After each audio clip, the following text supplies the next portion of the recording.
शास्त्र में आत्मा के 6 स्थानकों में से तीसरे स्थानक आत्मा करता है, इस पर चर्चा चल रही है। कोयन चेतन प्रेरणा कोण ग्रहे तो कर्म, जड़ स्वभाव नहीं प्रेरणा जुओ विचारी धर्म। यदि चेतन की प्रेरणा न हो तो कौन कर्म को ग्रहण कर सकता है, और यदि कर्म आते भी हैं तो चेतन की प्रेरणा के बिना आ नहीं सकते हैं। उनमें इस प्रकार से कर्म रूप परिणमित करने की अपने आप में शक्ति मेरी प्रेरणा के बिना नहीं है। दूसरी गाथा में आया, जो चेतन करतु नथी थती न था तो कर्म, तेथी सहज स्वभाव नहीं तेमज नहीं जीव धर्म। यदि चेतन न करे तो कर्म होंगे ही नहीं। और दूसरी पंक्ति में आया कि यदि यह ऐसा कर्म करने का स्वभाव हो जाए तो वह उसका धर्म हो जाए, वह इस प्रकार का कर्म करता ही रहे, ऐसा सहज में उसका धर्म हो जाए, हो ही नहीं सकता है। तेथी सहज स्वभाव नहीं, वह उसका सहज स्वभाव नहीं है, वह उसका धर्म नहीं है। दो बातें एक साथ जब आती हैं तो उसमें फिर नए विवक्षा से उसको समझना पड़ता है। और जिस समय उत्पाद व्यय और ध्रुवता में एक दृष्टांत दिया था कि कुंभकार जिस समय मिट्टी, जिस प्रकार की मिट्टी से कलश आदि बन सकते हैं, इस प्रकार की गुणवत्ता की मिट्टी को ला करके और उसको छान छून करके जब पानी आदि मिला करके गूंद घान कर लोंदा बनाता है और चाक पर लौंदे को रखा, डंडे से उस चाक को जोर से हिलाता है और जैसे वह गोल घूमने लगता है उसी समय वह उस लोंदे के ऊपर उंगलियां रखता है और हम देखते हैं कि उसमें भिन्न भिन्न प्रकार की आकृतियां उभर करके आ रही हैं। जो आकृति नई उभर के आती है उसको कहा जाता है वह उत्पाद है, और जो पूर्व की आकृति अवस्था चली जाती है उसको व्यय कहते हैं। और मिट्टी यह निरंतर अपने स्वभाव में कायम रहती है। यह उत्पाद और व्यय के साथ ध्रुवता की त्रिपदी के संदर्भ में देखें कि यदि उस कुंभकार ने उस प्रक्रिया के माध्यम से करते करते एक कलश का निर्माण किया है और उस समय वह कहे कि यह कलश मैंने बनाया है, तो क्या यह असत्य है?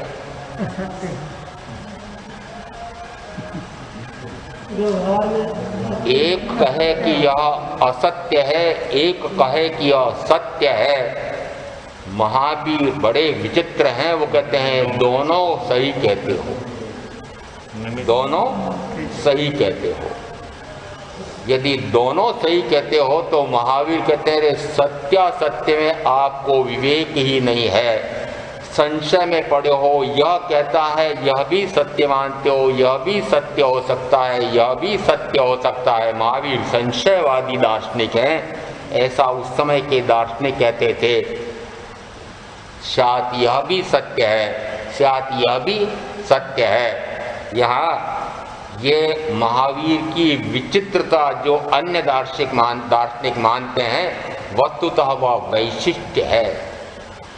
वे किसी अपेक्षा से उसको सत्य कहते हैं, किसी अपेक्षा से उसे असत्य कहते हैं। जिस समय वे कहते हैं कि यह सत्य है कि कलश तो कुंभकार ने बनाया, व्यवहार में इसी प्रकार का होता है। यदि वह मिट्टी कहे कि तू कुंभकार क्यों इतराता है, कलश तो मैंने बनाया है, यदि मैं नहीं होती तो तू क्या कर लेता। उसी समय कुंभकार कहता है मेरा उपकार मान, नहीं तो पैरों तले रोंदी जा रही थी, और चूंकि मैंने तुझे पैरों तले रोंदने से उठा करके और एक नया रूप दिया है तो लोग उसको पूजते हैं। कलश पूजा होती है, याद है बहनों को, कलश की भी पूजा होती है। इसका अर्थ है कि जो पैरों तले रोंदा जा रहा था उसको किस कारण से मूर्ति का रूप, कलश का रूप मिला, तो मूर्तिकार का उपकार मानो, उस कुंभकार का उपकार मानो कि उस ठोकर खाने वाले पत्थर को उसने तराश करके मूर्ति बनाया है। वह पैरों तले रोंदी जाने वाली मिट्टी को उस कुंभकार ने कलश का, दीपक का रूप बनाया है और ऐसे वे पूजे जाते हैं।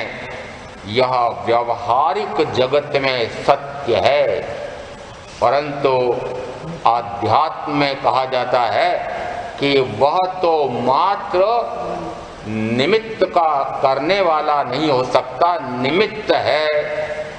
यदि कुंभकार ऐसा कहे कि मैंने कलश बनाया है, यदि उस प्रकार की गुणवत्ता की मिट्टी ना हो तो, यदि उसमें कंकरियां अधिक हो तो, आप जिस समय खरीदने जाते हैं चारों तरफ देखते हैं, अब तो आपको आवश्यकता नहीं रही, परंतु फिर भी कभी आवश्यकता पड़े तो कहीं कंकरी छोटी से छोटी तो नहीं है, बाहर से कभी दिखाई दे दे, अरे वो कंकरी निकल जाएगी तो छेद पड़ जाएगा, बारीक से बारीक कंकरी भी यदि उसके अंदर है तो कलश ठीक से नहीं बन सकता है। इसका अर्थ है कि जैसी कलश के लिए आवश्यक है वैसी गुणवत्ता की मिट्टी हो तो,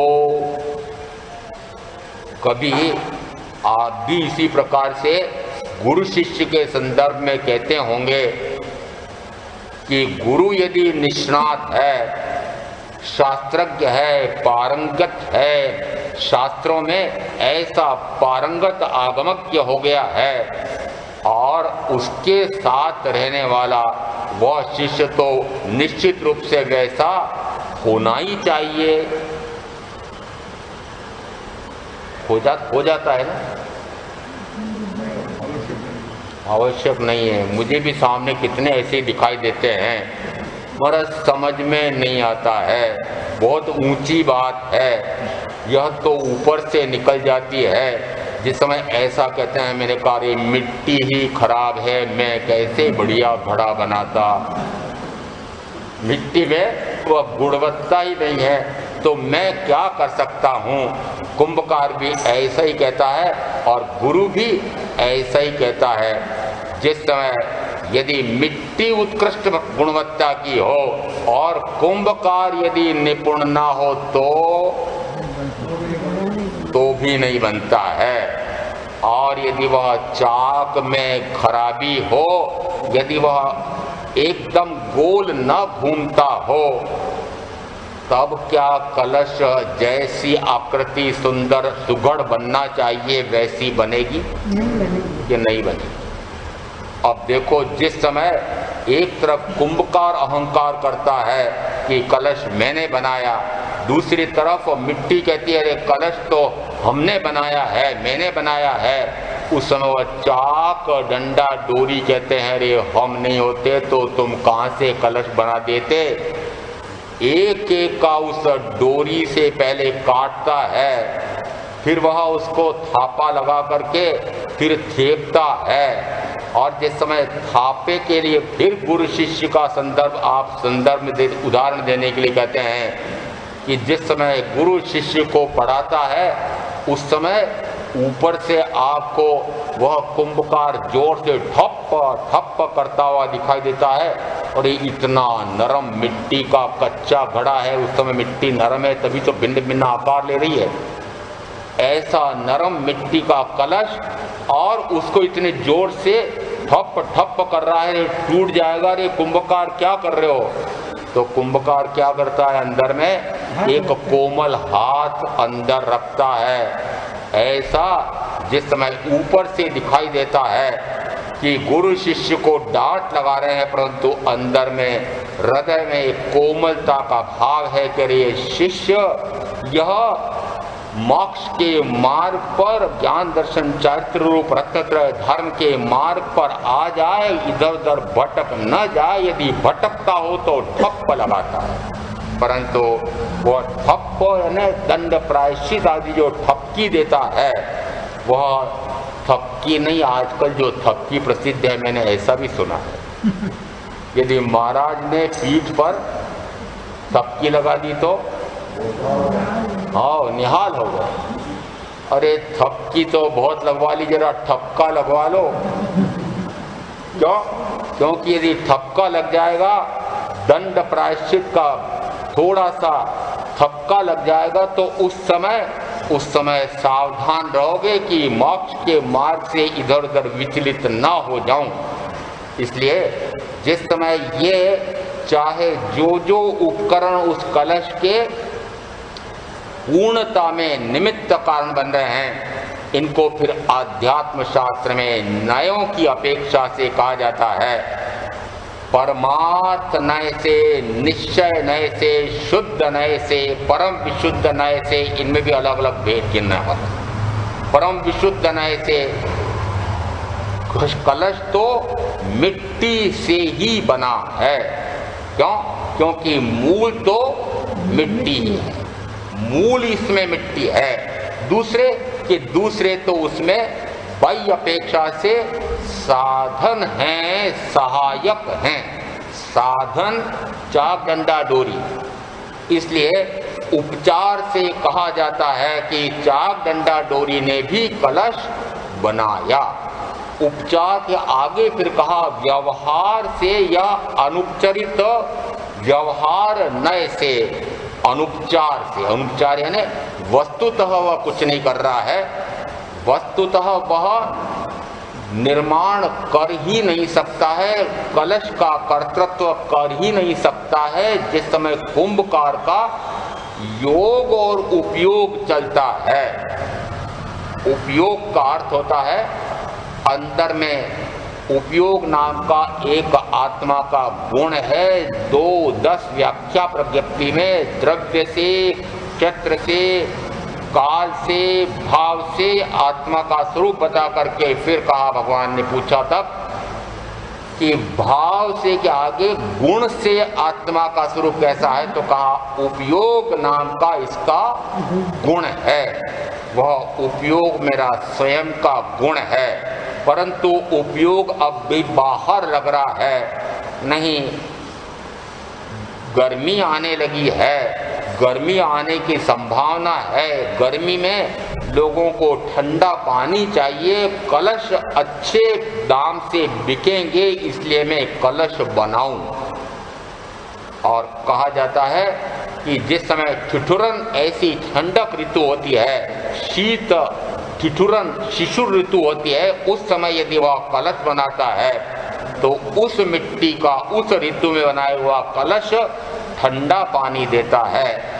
ऐसी व्यवहार में बात है। जिस समय ऐसा उसका उपयोग चला कि मैं कलश बनाऊं, उसका तो मात्र भाव हुआ। उपयोग क्या है? उपयोग तो आत्मा का स्वयं का गुण है, लक्षण है। उत्तराध्ययन सूत्र में इसको लक्षण कहा है, तत्वार सूत्र में भी इसको लक्षण कहा है, और व्याख्या प्रज्ञप्ति सूत्र में इसको गुण कहा है। इन दोनों को पर्यायवाची समानार्थक मानना। लक्षण से लक्षी पहचाना जाता है, गुण से गुणी पहचाना जाता है। यह उपयोग नाम का, ज्ञानोपयोग, दर्शनोपयोग नाम का गुण मेरा, जिस समय मैं स्वयं को जानता हूँ, स्वयं को देखता हूँ, तब वह उपयोग स्वयं का कर्ता कहलाता है। परंतु वह उपयोग जब पर पदार्थ पर लगता है, कलश बनाऊं, उस समय उपयोग बाहर जा रहा है, तो उपयोग। और दूसरा दिया योग। योग यानी मन, वचन और काया, ये तीनों पुद्गल हैं। इन तीन की सहायता लेकर के वह उपयोग नाम का आत्मा का गुण, इनके कारण से, इन निमित्तों से, निमित्त कारणों से उपादान वह मिट्टी, निमित्त कारणों से वह मिट्टी कलश रूप कर्तृत्व कर रही है। और इस अपेक्षा से कहा जाता है कि यहाँ पर यदि ऐसा भी माने कि कुंभकार ने क्या किया, तो कहा कुंभकार मात्र व्यवहार से अनुपचरित, क्यों कहा कि यहाँ पर उपचार में तो अन्य बात है, यहाँ तो कहा जाता है उपचार में तो डंडा डोरी चाक को भी कहा है। और व्यावहारिक जगत में जिस समय ग्राहक उसको खरीदने जाता है, उस समय पूछता है क्यों भाई ये कलश किसने बनाए हैं, कितनी दाम में मिलते हैं, तो उसी समय कुंभकार कहता है कि मेरे हैं, मैंने बनाए हैं, इतना दाम लगेगा। यदि उस समय कुंभकार उत्तर दे कि मिट्टी ने कलश बनाया है, तो क्या व्यवहार का नियम जगत चलेगा? नहीं चलेगा। व्यवहार में क्या कहेगा वो? मैंने बनाया। तो क्या व्यवहार में मैंने बनाया कहना असत्य हुआ? नहीं हुआ। यदि व्यवहार का नियम स्पष्ट दिखाई दे रहा है, ऐसा का ऐसा आध्यात्म में भी जिस समय यह आत्मा पर पदार्थ का कार्य करता है, कर सकता है। कर सकता है का क्या अर्थ? मात्र 6 द्रव्यों में से एक द्रव्य ऐसा है कि जो पर का कार्य कर सकता है, ऐसा कहा जाता है। कर सकता है कहा जाता है, इनका अंतर भी समझना।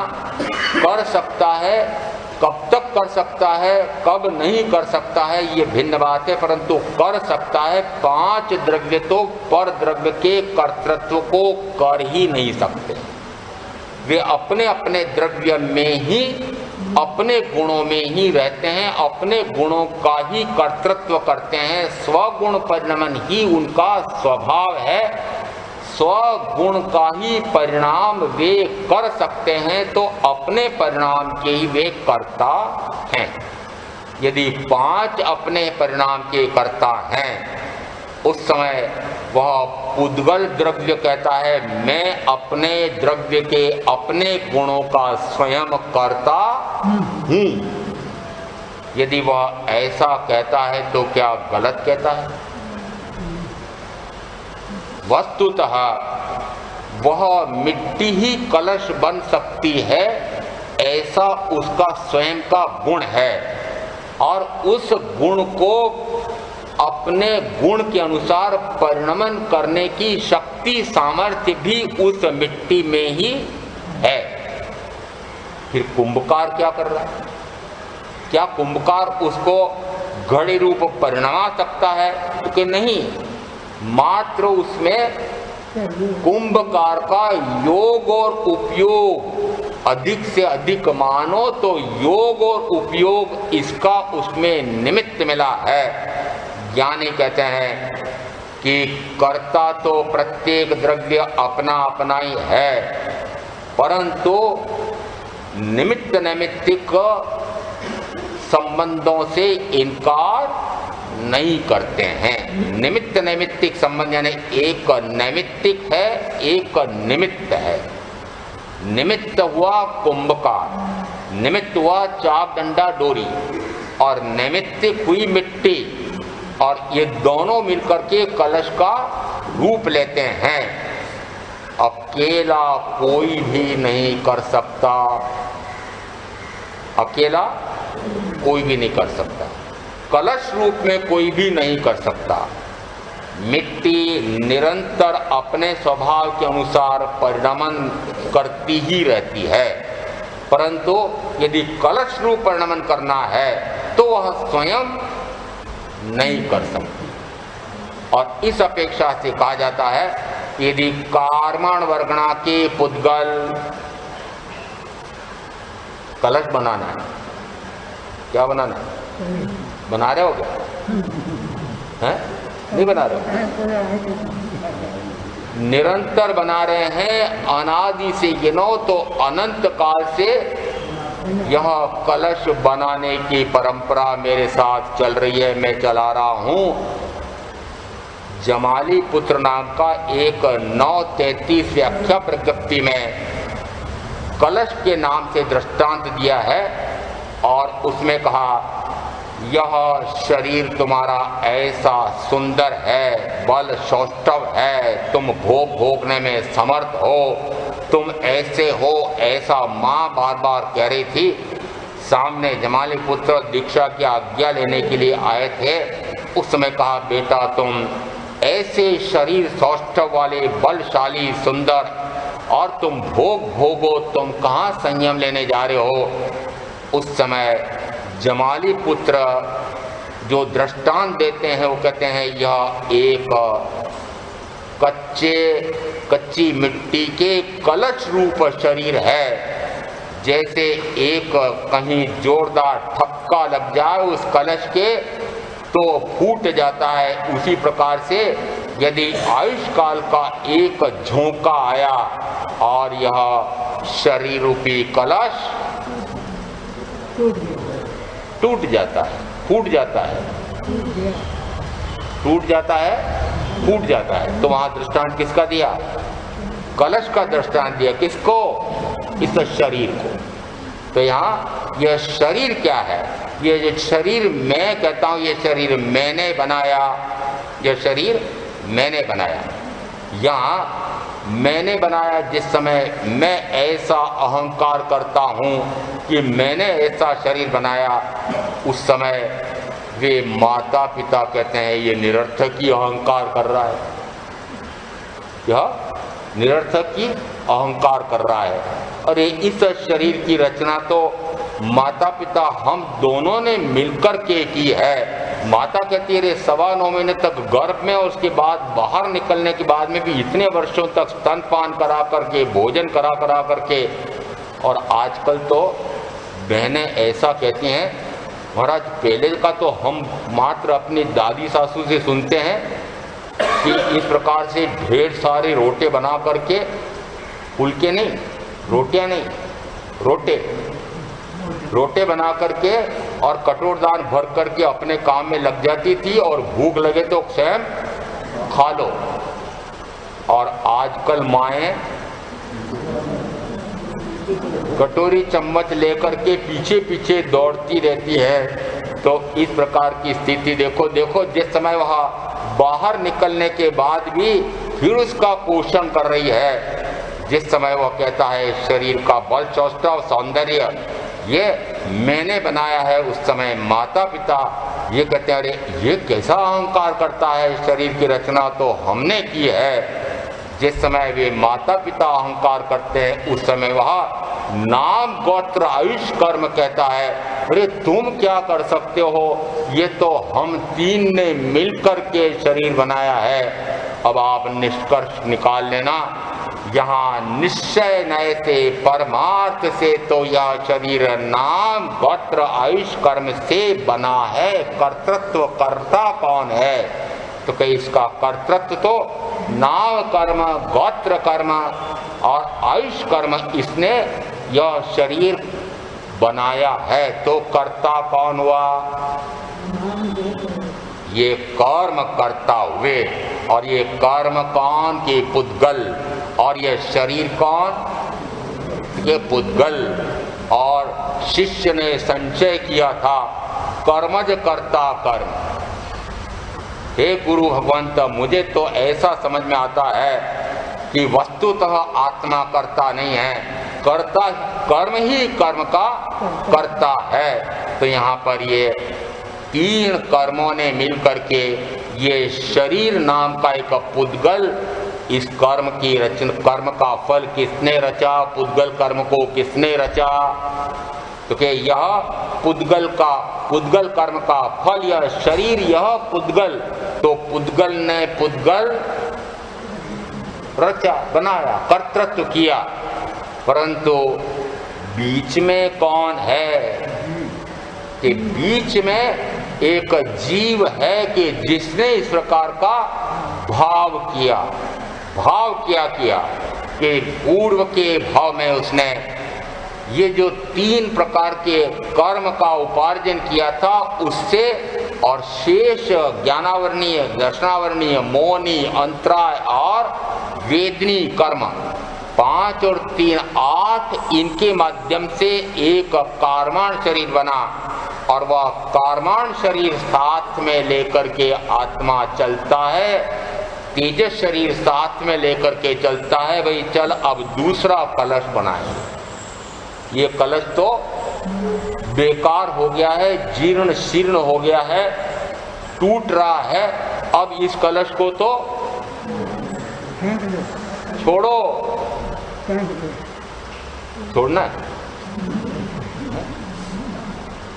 जिस समय संलेखना संथारा में भी ऐसा कहते हैं, वो मार्गदर्शक शपथ को उपदेश देते हैं, तुमको क्यों दुख हो रहा है हे साधक, हे क्षपक, तुमको क्यों दुख हो रहा है?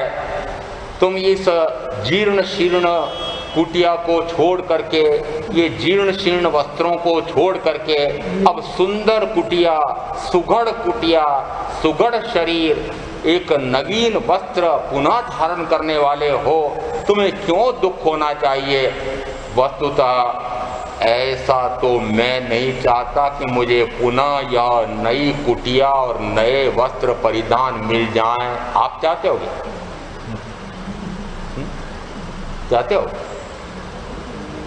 मैंने ऐसा जब एक आगम में पढ़ा तो मैंने कहा ऐसा भाव कैसे कर सकता है कि मुझे यह जीर्ण शीर्ण शरीर तो छूटने वाला है, यह जीर्ण हो गया है, यह शीर्ण हो गया है, यदि ये छूटे तो छूटे, मुझे क्यों इसका ध्यान होना चाहिए? अरे मुझे अब नया सुंदर शरीर मिलने वाला है। मैं सुंदर शरीर आपको बता देता हूँ, और इस आकर्षण से ही कभी संयम ले लो तो अच्छी बात है। कहते हैं संयम और तप का फल देव गति है, और देव गति में जो देवों का शरीर होता है, कहा जाता है कि उसका रूप, लावण्य, लालित्य, सौंदर्य, बल यह उत्कृष्टतम होता है चारों गतियों की अपेक्षा से। इस अपेक्षा से आप भी सोच लो कि यदि सुंदर शरीर, अप्सरा जैसी देवियां बनना हो, ऐसा सुंदर देव बनना हो तो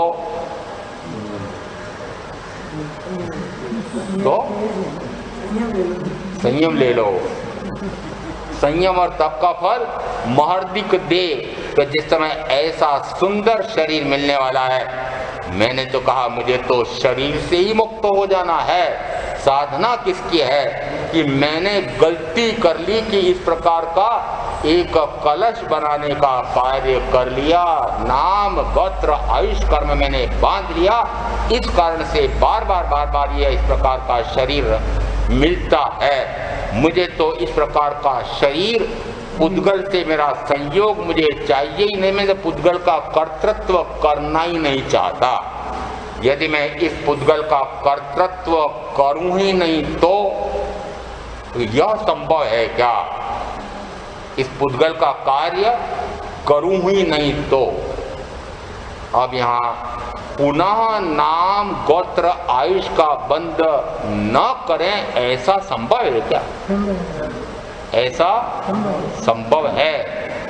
जिस समय कोई भी विकार का भाव न हो, उस समय पूर्व का उपार्जित नाम गोत्र आयुष्य, उसके बल पर जितने काल तक का वह आयुष्य है, वह काल पूरा होने पर यह शरीर छूट जाता है, और यदि उसके साथ साता वेदनी कर्म के कारण से जो साता जन्य सुख मिल रहा था वह भी समाप्त हो जाता है, और चूंकि नवीन कर्म का उपार्जन नहीं किया, घाती में से चारों का क्षय कर दिया, तो नवीन कर्म का कर्तृत्व जब बंद कर दिया तो फिर क्या पुनः शरीर मिलता है?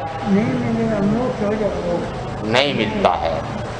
तो यहाँ जो दूसरी गाथा में कहा, तेमज नहीं जीव धर्म, यह पर द्रव्य के कर्तृत्व का तुम्हारा स्वभाव नहीं है, यह तुम्हारा धर्म नहीं है, यह तुम्हारा धर्म नहीं है, सहज स्वभाव नहीं है।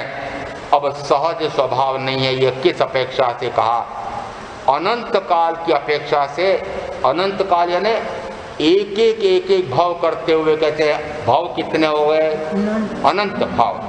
अनंत भाव में मैंने निरंतर इस प्रकार के शरीर की रचना की थी, पुद्गल का कार्य किया था, पुद्गल कर्तृत्व मैंने किया था, और निरंतर यदि किया है तो क्या वह निरंतर करना चाहिए वह मेरा सहज कार्य हो गया है? वह आपको ऐसा लगता है कि यह तो बड़ा आसान है, इतने समय से जो कार्य कर रहे हैं वह बहुत आसान हो जाता है। आसान है कि नहीं? बड़ी आसानी से इन कर्मों की रचना कर लेते हैं, आसानी से। जोर लग रहा है क्या इसमें? भाव आता है तो हो जाता है। आसानी से ये रचना हो रही है कि नहीं? आसानी से हो। आपको कुछ करना पड़ रहा है क्या? वस्तुतः यह सहज ही शुभाशुभ शुभाशुभ शुभाशुभ शुभाशुभ होते चले जा रहे हैं, और यदि ऐसे शुभाशुभ हो रहे हैं तो निश्चित मानो कि उन 8 कर्मों की रचना हो रही है, और उन्हीं में से फिर इन 3 की नाम गोत्र आयुष की रचना भी हो रही है, और उन्हीं के फलस्वरूप इस प्रकार का यह शरीर यह भी पुनः पुनः मिलता है। यदि यह मेरे समझ में आ जाए कि मैं पर द्रव्य का कर्ता हो ही नहीं सकता, यह मेरा स्वभाव नहीं है, यह मेरा धर्म नहीं है, यह सहज नहीं है, यह तो असहज है, अस्वाभाविक है, वैभाविक है, विपरिणाम है, पर पदार्थ के माध्यम से होने वाला पर भाव है, पुद्गल प्रेरित भाव है, पुद्गलाधीन भाव है, निमित्ताधीन भाव है, पराधीन है, पराश्रित भाव है। पराश्रित भाव है किस अपेक्षा से? कल कहा था 3 प्रकार के संयोग इसके साथ हैं। 3 प्रकार के संयोग में सबसे पहला संयोग कहा था कि शरीर आदि का संयोग कब से? कि अनादि से। ये शरीर आदि का कर्तृत्व कब से कर रहा हूं? कि अनादि से कर रहा हूं। यदि ये शरीर आदि का निरंतर करना हो रहा है, निरंतर कर रहे हैं, अब निरंतर यदि कर रहे हैं तो यहाँ यह कर्तृत्व सिद्ध होता है क्या? यदि अनंत काल से ऐसा हो रहा है तो कर्तृत्व वस्तुतः व्यवहार में दिखाई दे रहा है कि इतने काल से मैं ऐसा कर रहा हूं, तो व्यवहार नए से कहा जाता है कि यह आत्मा पुद्गल का कर्ता है यानी हो रहा है इसलिए है कहा जाता है, हो रहा है इसलिए है कहा जाता है। हो रहा है यह सहज नहीं है, असहज है, अस्वाभाविक है, विपरीत परिणाम है। वस्तुतः मैं भाव मात्र करता हूं, अंतर समझना, मैं भाव मात्र करता हूं। जीव को मात्र कितना सा करने की सामर्थ्य है कि जीव मात्र जीव भाव रूप परिणाम का ही करता है। जीव भाव रूप परिणाम यानी वह जो भाव कर रहा है वह जीव का भाव है, जीव का परिणाम है। तो यहाँ जीव परिणाम ही करने का मेरा स्वभाव है। अब वह जीव भाव पर पदार्थ से प्रेरित है। अब पर पदार्थ से प्रेरित यानी कैसा है? तो कहा पूर्व का एक कोई कर्म उदय में आता है और उस कर्म के अनुसार मैं भाव करता हूं, और भाव करते से ही कभी आपको भावड़ आ जाए कि भाई इस प्रकार का एक पकोड़ा बनाया जाए, एक डबल रोटी, फिर डबल रोटी को विशेष प्रकार से काट करके और फिर उसको बढ़िया एक बेसन में घोल करके और फिर तेल में तल करके बनाना, क्या कहते हैं उसको? ब्रेड पकौड़ा, क्या कहते हैं? ब्रेड पकौड़ा। अरे सुरेश जी को पूछ लेना चाहिए, बहनों को क्यों पूछता हूँ मैं? सुरेश जी पाक विद्या के शास्त्री हैं। जिस समय ऐसा ब्रेड पकौड़ा बनाते हैं, कहा क्या ब्रेड पकौड़ा? मैंने कहा जैसे ब्रेड पकौड़ा खाने का भाव आया, ये भाव कहो भावड़ कहो, आप क्या कहते हैं? मुझे हैं भावड़ कहते हैं, भाव भावड़ आती है। जिस समय ऐसी भावड़ आती है उस समय यह तो मैंने स्वयं ने की है। और अब बताओ शेष कार्य कौन कर रहा है? शेष कार्य यानी डबल रोटी लेने जाने का कार्य, वहां से घर लाना और ला करके फिर आदेश देना जीभ से, और फिर उसके बाद में फिर बहन के हाथ पैर चलना, फिर खुरपा कढ़ाई चलना, फिर सारा कार्य वह कौन कर रहा है? फिर वह थाली में रखा गया, उसके बाद फिर वह और कौन तोड़ रहा है, मुंह में कहाँ जा रहा है, पेट क्या है, ये सारे कार्य कौन कर रहे हैं? फिर क्यों अहंकार करते हो? फिर अहंकार क्यों करते हो कि मैंने किया मैंने किया मैंने किया? ये सारा कार्य कौन कर रहा है? पुद्गल कर रहा है। जिस समय यह कार्य पुद्गल कर रहा है, यहाँ जिस समय बाह्य से यह स्पष्ट दिखाई देता है कि शेष कार्य तो यह पुद्गल ही कर रहे हैं, उस समय यह भी मानो कि जीव का भाव उसके साथ का साथ जुड़ा हुआ है, साथ जुड़ा हुआ है। जो जो कार्य बाहर में पुद्गल से होता हुआ दिखाई दे रहा है, वह कैसे हो पा रहा है कि उसमें जीव का भाव जुड़ा हुआ है। जो जीव के भाव से प्रेरित होकर के पुद्गल परिणमन कर रहा है, होयन चेतन प्रेरणा कौन ग्रहे तो कर्म, जड़ स्वभाव नहीं प्रेरणा, जुओ विचारी धर्म। कार्य कौन कर रहे हैं? सारा ये पुद्गल। अभी क्या कहा था कि प्रत्येक गतिविधि में, प्रत्येक कार्य में, छोटी सी छोटी क्रिया में भी जीव का भाव, चाहे भाई का भाव कौन है, चाहे बहन का भाव जुड़ा हुआ है, जुड़ा हुआ है। इसलिए कहा कि जब तक जीव की प्रेरणा नहीं है तब तक वह इस प्रकार से परिणमन नहीं कर सकता, इस प्रकार से नहीं कर सकता। इस प्रकार से नहीं कर सकता का अर्थ है कि यदि वह डबल रोटी ब्रेड पकोड़ा बन रहा है तो आप कहते हैं कि मैंने बनाया, आप कहते हैं कि मैंने खाया, मैंने पचाया, मैंने इसका शरीर स्वस्थ बनाया, इससे ये जो कहा जा रहा है, क्या यदि उस ब्रेड का पकोड़ा नहीं बनाते और वह ब्रेड पड़ा रह जाता तो आप कौन सा पकोड़ा बन सकता था वो? फिर कौन वो कौन सी 7-8 प्रकार की धातुएं बन सकता था? वो 7-8 प्रकार की धातुएं भी बन रहा है, सब कुछ हो रहा है, परंतु यदि ऐसा उसको जीव के योग और उपयोग का निमित्त न मिले तो क्या उसका परिणमन बंद हो जाएगा? जरा उस ब्रेड को आप पटक करके रखो, 2-3 दिन बाद देखना उसमें कुछ न कुछ पर्यांतर तो दिखेगा। क्या दिखेगा?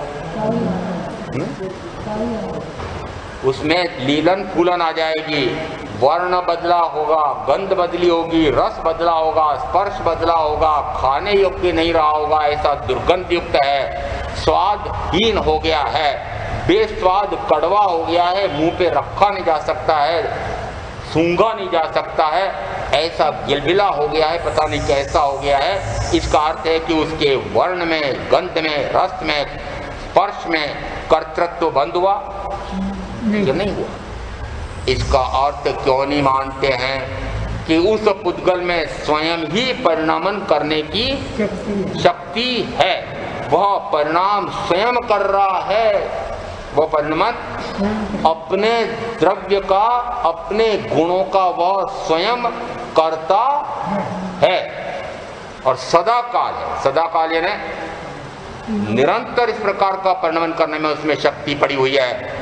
यदि आप कहते हैं कि मैंने जिस समय उसको ब्रेड पकौड़ा रूप दिया है, क्या उस समय क्या आपने उसका वर्ण गंध रस स्पर्श बदला? बदल सकते हो?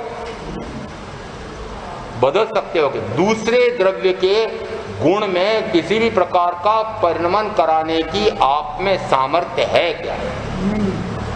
आप आत्मा में क्या उस पुद्गल के वर्ण गंध रस स्पर्श नाम के गुण में पर्यायांतर करने की, कराने की, परिणमाने की, परिणमन कराने में निमित्त बनने की भी सामर्थ्य है कि नहीं है? वह अपने गुण के अनुसार ही कर रहा है, अपने गुण के अनुसार ही कर रहा है। इसका अर्थ है कि प्रत्येक द्रव्य और गुण, इन दोनों को अभेद मानना। गुण गुणी यह अभेद है, जिसमें कहा जाता है कि द्रव्य अपने गुणों में निरंतर पर्यायांतर करता है, अपने गुणों का वह स्वयं ही कर्ता बनता है। तो यहाँ अपने गुणों का कर्ता बनता है, उसमें आत्मा को और उसके गुणों को ज्ञान दर्शन सुख वीर्य इनको भिन्न भिन्न अपेक्षा से करते हैं। उसी प्रकार से पुद्गल और उस पुद्गल के वर्ण गंध रस स्पर्श नाम के गुणों को भी हम भिन्न भिन्न किसी भेद विवक्षा से उसके स्वरूप को समझने के लिए कर रहे हैं। अन्यथा गुण गुणी में अभेद है। जिस समय कहा जाता है वह पुद्गल द्रव्य स्वयं ही अपने गुणों में अपना परिणमन कर रहा है, अपना ही करता है। सत्य है कि असत्य है? वह ब्रेड पकौड़ा किसने बनाया? उस ब्रेड ने ही बनाया है, उस बेसन ने तेल ने ही बनाया है। कैसे अहंकार करते हो कि मैंने बनाया? अरे मात्र भाव करते हो, उसके अतिरिक्त कुछ नहीं किया था, मात्र भाव किया था। भाव करने के अतिरिक्त कोई कार्य नहीं किया था। बाद में यदि मन वचन काया के योग भी जुड़े हैं तो वो तो पुद्गल है। तो मैंने तो मात्र भाव ही किया ना, और भाव का कर्ता बनकर के मैं क्या निहाल हुआ, लाभ क्या मिला है? लो बैठे ठाले कर्म का कर्तृत्व आ गया। बैठे ठाले निरंतर हम इस प्रकार से कर्म का कर्तृत्व कर लेते हैं। कैसे कर लेते हैं? मात्र भाव किया और कर्म का बंद हो गया। कर्म का कर्ता बंद कैसे जाता हूं मैं? कि जैसे मैं उस पुद्गल कहो कि पुद्गल कर्म कहो, पुद्गल कहो कि पुद्गल कर्म कहो। पुद्गल कर्म का अर्थ हुआ कि यदि एक संपूर्ण अपेक्षा से कर्म को पुद्गल कहो और उसमें से अब भेद करने के लिए 4 घाती 4 अघाती, और 4 अघाती में से एक अघाती वेदनी कर्म, और उसमें भी वेदनी कर्म में से भी एक साता वेदनी कर्म, और घाती में से एक मोहनी, और मोहनी में से भी एक चारित्र मोहनी, और चारित्र मोहनी में से भी एक राग मोहनी। और जिस समय उस साता वेदनीय कर्म के उदय से बाह्य में एक साता पहुंचाने वाला व्यक्ति आता है, और उस व्यक्ति के सामने दिखते से ही अंदर में एक राग मोहनी वेदनी कषाय कर्म का उदय आता है। यह अंदर में पड़ा हुआ कर्म और बाहर में जो कर्म का फल दिखाई दे रहा है, वे दोनों क्या हैं? तो कहेंगे कर्म के फल हैं। किसके फल हैं? बाहर में जो अनुकूल व्यक्ति आया है वह कर्म फल, सातावेदनी कर्म के फल से आया है। अंदर में जो उस कर्म के कारण से उस कर्म के कारण से, साताविदनी कर्म के कारण से जो साता पहुंचाने वाला व्यक्ति सामने आया है उसको देख करके अंदर में भाव उठा, मैं इससे राग करूं, प्रेम करूं, ऐसा जो भाव उठा, उस भाव के उठने का कारण कौन? तो कहा राग मोहनी वेदनी कषाय कर। दोनों तरफ कर्म मिल गए, भीतर भी बाहर भी, और दोनों ने मिलकर के क्या किया? दोनों ने मिलकर के पुनः कर्म की रचना की। दोनों ने मिलकर क्या? कैसे कि सातावेदनी कर्म के उदय से बाहर में आने वाले व्यक्ति के निमित्त से, और फिर उस राग मोहनी वेदनी कषाय कर्म के कारण से राग का भाव होते से पुनः सातों आठों प्रकार के कर्म का कर्तृत्व मैंने कर लिया। तो यह सत्य है, यह सत्य है। सत्य क्यों है? कि मैंने इस प्रकार से किया, इसलिए कहा जाएगा कि मैंने राग किया, मैं राग का कर्ता। चूंकि मैंने राग किया है इसलिए मैं राग का कर्ता। परंतु क्या यह सहज स्वभाव है? जो चेतन करतु नथी तथा नथी तो कर्म तेथी सहज स्वभाव नहीं, वह मेरा सहज स्वभाव है। क्या सहज नहीं हुआ है? किसी कारण से हुआ, किसी कारण से। सहज का क्या अर्थ है? कि जिसमें कोई कारण, कोई निमित्त, कोई सामने ऐसा कोई भी कारण नहीं है। आप कहेंगे सामने कोई कारण नहीं, ये बात अच्छी आ गई आज। यदि थोड़ा सा घर में भाई भाई में, देवरानी जेठानी में, सास बहू में, किसी में भी गिन लेना, अधिकारी कर्मचारी में या सेठ जी नौकर में कोई क्लेश हो गया और क्लेश इतना चरम पर हो गया, तुरंत भाव आया और इस क्लेश के वातावरण से हटो, और हट करके फिर एकांत में, फिर अच्छा करो, ऐसा करो धर्म स्थान में, और धर्म स्थान में भी नहीं, अपने तो सीधे सामायिक करके और ध्यान में कहाँ चले जाएं? ध्यान में।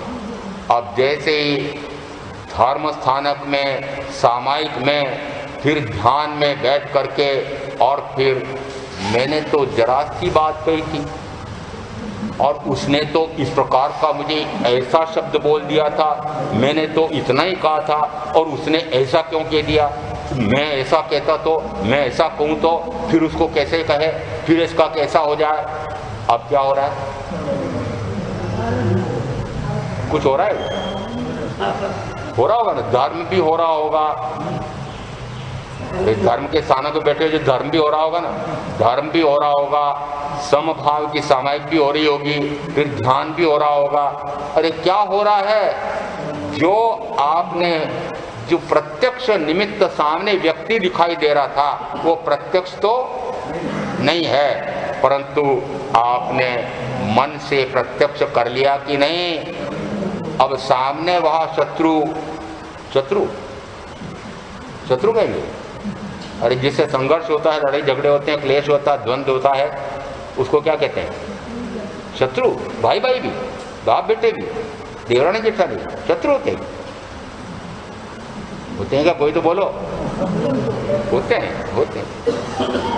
वो जिस समय इस प्रकार से ये आपस में जब संघर्ष चल रहा है, तो बताओ कि यहाँ क्या वह पौद्गलिक भाव है?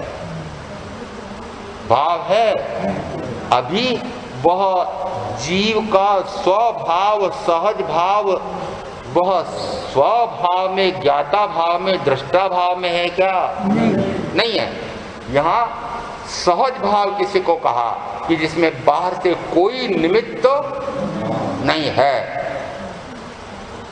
बाह्य में निमित्त यदि पुद्गल या पुद्गल का फल है, बाह्य में निमित्त पुद्गल या पुद्गल का फल, पुद्गल का फल यानी कर्म पुद्गल, सातावेदनी कर्म, उसका फल रूप वह व्यक्ति अनुकूल, वह पुद्गल। अंदर में जो उदय में आया वो राग मोहिनी वेदनी कषाय कर्म, वह भी पुद्गल। फिर उसके कारण से मेरा होने वाला भाव रागादि का, वह भी पुद्गल। इसका अर्थ है कि जो इस प्रकार का मैं भाव कर रहा हूं वह पौद्गलिक भाव है। यदि यह कहा भी जाए कि मैंने उस भाव का कर्तृत्व किया है, तो कौन से भाव का कर्तृत्व किया? कि बाह्य में तो कर्तृत्व में किसी पुद्गल भाव का ही कर सकता हूं, सहज स्वभाव वह पौद्गलिक नहीं, पुद्गल प्रेरित नहीं, वह तो स्वयं का ही स्वभाव होता है। तो कहा जाता है ये जो कर्म करता है वह कर्म जीव का सहज स्वभाव नहीं है, वह सहज उसका कर्ता हो नहीं सकता। सहज नहीं है इसका अर्थ है कि हो नहीं सकता है। परंतु यह भी स्पष्ट दिखाई दे रहा है कि राग किया है, तो जिसने राग किया है, अब व्याकरण याद करो, दूसरी कक्षा का व्याकरण। यदि राग का कर्ता है तो फिर राग का कर्ता कहलाता है, तो फिर कहेंगे रागी।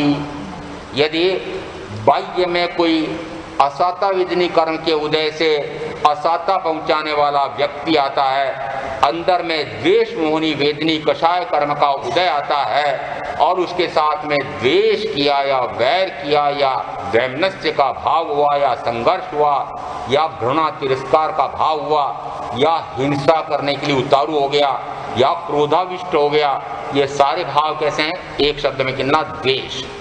जिस समय इस प्रकार का द्वेष का भाव आया है, तो यहां भी मानो कि दोनों ने मिलकर के पुनः सातों आठों प्रकार के कर्म का कर्तृत्व करा दिया।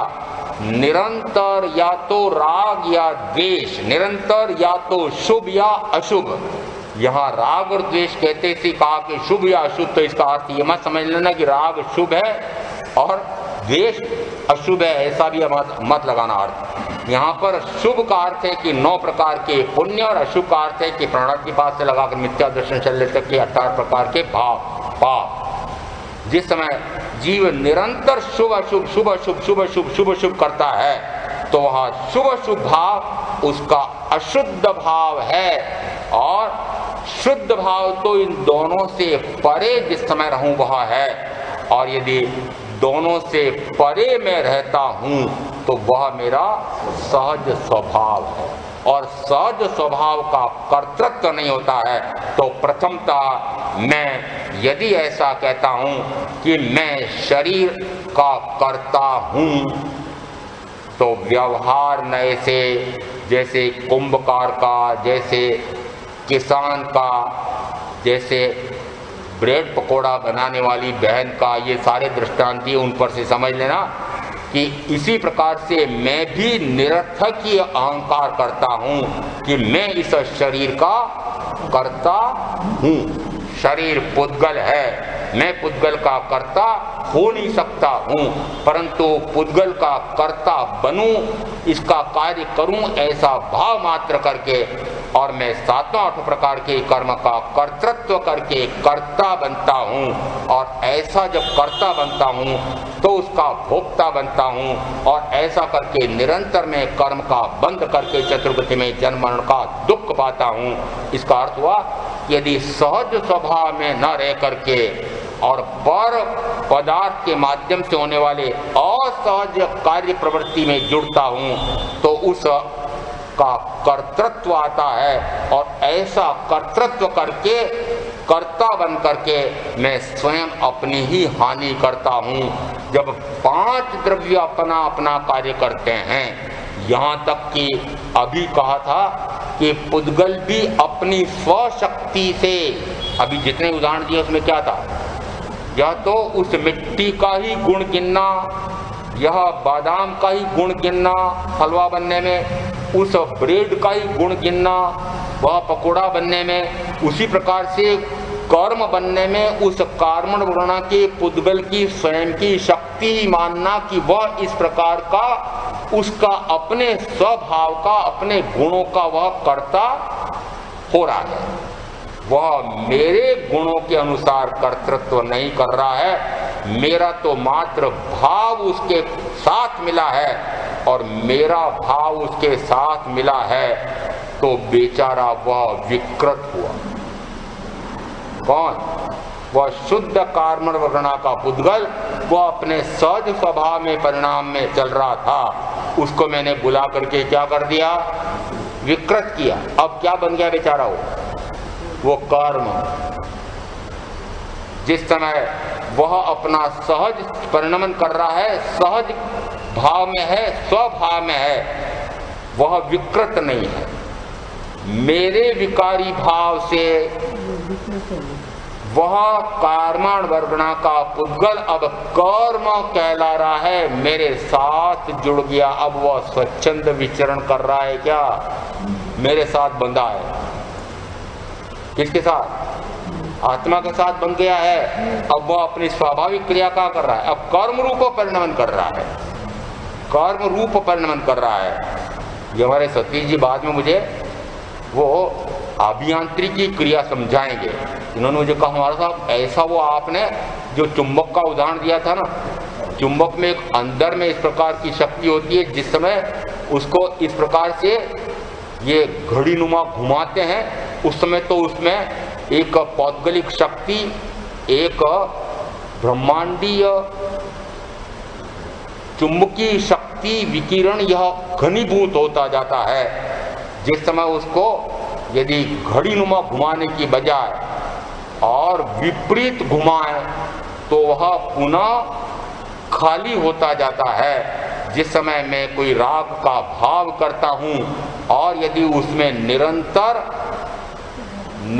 राग राग राग राग उसी में रमण करता हूँ, तो वह इतना शक्ति संपन्न हो जाता है कि आसपास के वे कई लोहे के कणों को खींच लेता है और ऐसा करके ये कर्म के लिए कार्मण वर्णा के पुद्गलों को भी यह खींच लेता है और ऐसे चिपकाता है कि टूटे ना टूटे चिकने कर्म बंध जाते हैं। और यदि तुरंत स्मरण में आ जाए और वही यांत्रिकी यदि उसको उल्टा घुमाने लगे तो खाली हो जाता है, उसकी चुंबकीय शक्ति समाप्त हो जाती है। तो कार्मण वर्गणा की वह शक्ति भी कर्म रूप बदलने में जो थी, कर्म बन गई थी, वह यदि प्रायश्चित, पश्चाताप, धिक्कार, प्रतिक्रमण अंतःकरण से करते करते वही पुद्गल कर्म जो कार्मण वर्गणा के थे, वे अब शक्तिहीन हो करके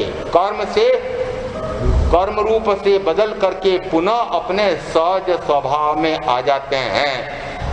मेरे कारण से विकृत हुआ और मैं उसके कारण से विकृत हुआ, दोनों एक दूसरे के प्रभाव से विकृत हो रहे हैं। जिस समय मैं उसको दोष देता हूँ कि तू कार्मण वर्गणा का पुद्गल मेरे साथ कर्म रूप आकर के बंध गया है, इस कारण से मुझे तेरे अनुसार पुनः राग आदि का भाव करना पड़ रहा है, तो ये एक दूसरे को विकार का निमित्त बन करके दोनों को विकारग्रस्त क्यों करते हो? यदि मैं विकार का भाव न करूं तो ये अपने सहज स्वभाव में चला जाए। मैं विकार का भाव न करूं तो मैं क्या हो जाऊं? मैं अपने सहज स्वभाव में आ जाता हूं। इसका अर्थ है कि अब सुधरना किसको है? वह तो बेचारा सुधरा ही हुआ है, वह तो सुधरा ही हुआ है। बिगाड़ किसने किया? विपरीत कौन चला? ये विभाव कौन कर सकता है? विपरीत कार्य कौन करता है? 6 द्रव्यों में विपरिणाम कौन करता है? ये एकमात्र मैं। जीवास्ति का मात्र एक ऐसा है कि जो सहज स्वभाव में भी रहता है और असहज भी होता है, और अनंत काल से तो मैं असहज क्रिया में ही रहा हूं और कर्म बांधता रहा हूं। जिस समय ज्ञानी के वचन सुने, करे यह तो मेरा विभाव है, यह मेरा कर्तृत्व हो ही नहीं सकता है, मैं रागादि का कर्ता हो ही नहीं सकता हूं, मैं शरीर आदि का कर्ता हो ही नहीं सकता हूं, ऐसा जैसी भाव भगवान के वचन से सुना समझा, तो भगवान फिर मैं क्या करूं कि अरे बाहर में जो कर रहे हो वह कुछ मत करो, जो कुछ मत करो, ऐसा मेरा स्वयं का स्वभाव है। जितना जितना करना है वह कर्तृत्व है, जितना जितना जानना है वह सहज स्वभाव है।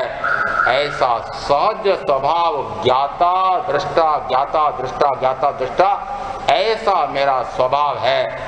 ऐसे स्वभाव में रहने की साधना में आप जो करेंगे उनका अवश्य कल्याण होगा।